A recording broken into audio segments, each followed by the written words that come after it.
guys, welcome. Today I'm going to share how I make my own photo book using Canva. It's super fun and really easy to do. Let's start with the design. I create a template in Canva where I can add my photos and a short story for each one. I love capturing little moments and writing down what happened. So when I flip through it later, I can really relive those memories. Once I'm done, I download the file as a PDF in CMYK format. This gives the best result for printing. For the cover, I use 300 GSM matte photo paper. For the inside pages, I use 140 GSM matte photo paper.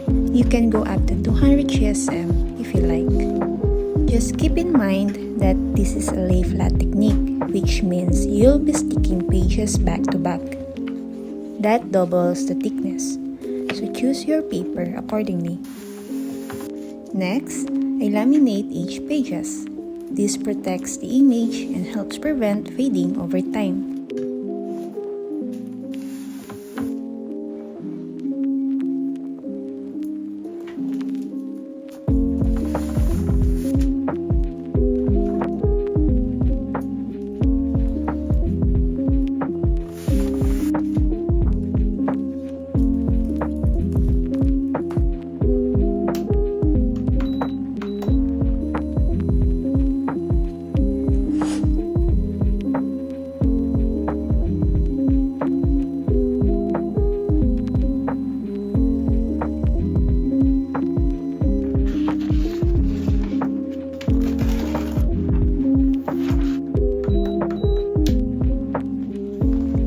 After laminating, I fold each page in half, just like this.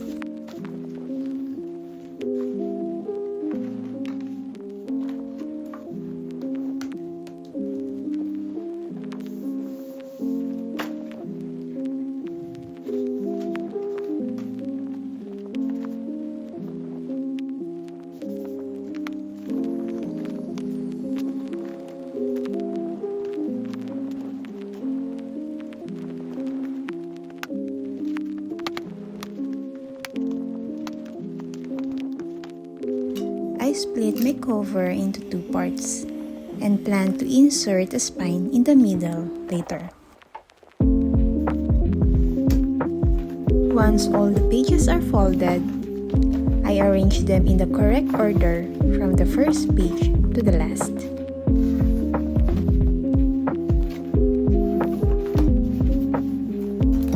Now, let's bind them.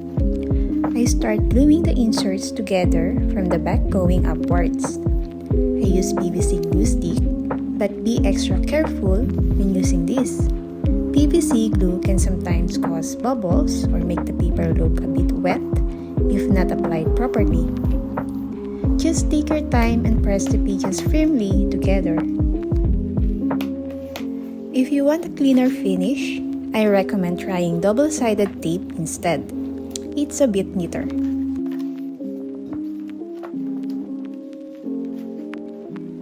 Here's how I glue the pages. Make sure everything is well aligned and sticks together nicely.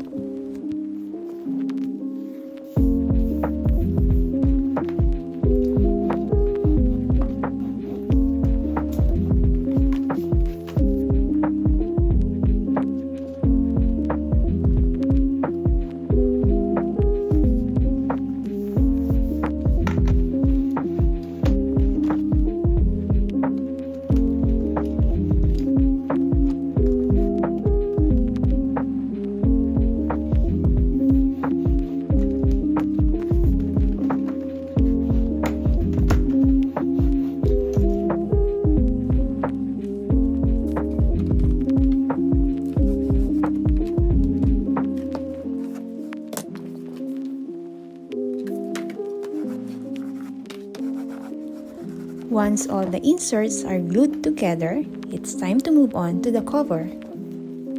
I measure the insert thickness to create a spine, then glue the spine to the center of my cover.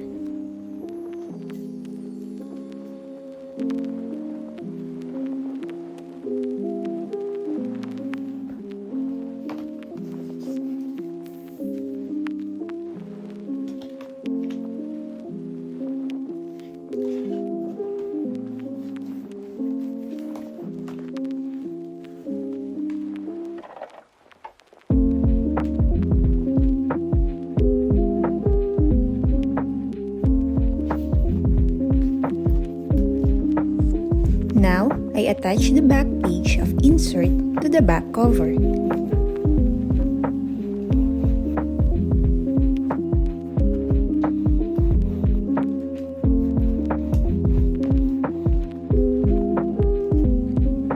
And the first page of the insert to the front cover.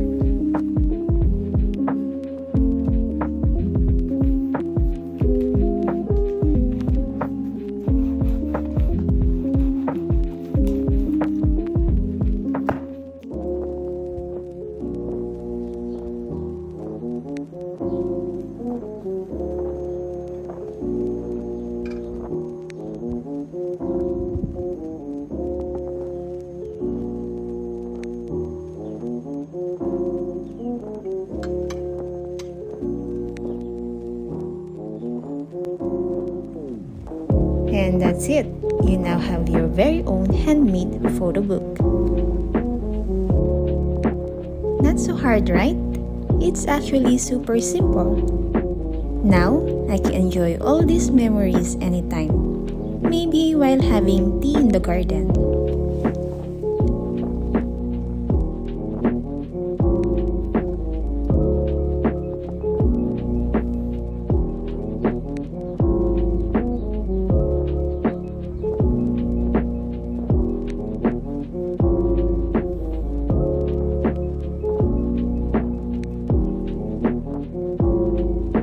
And by the way, I also included a QR code in the photo book.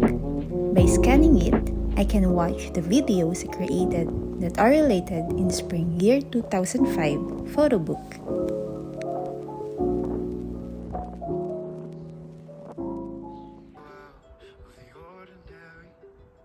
How are you laying me down to a dead end bed? Edge of your knife, staying. The angels up in the clouds.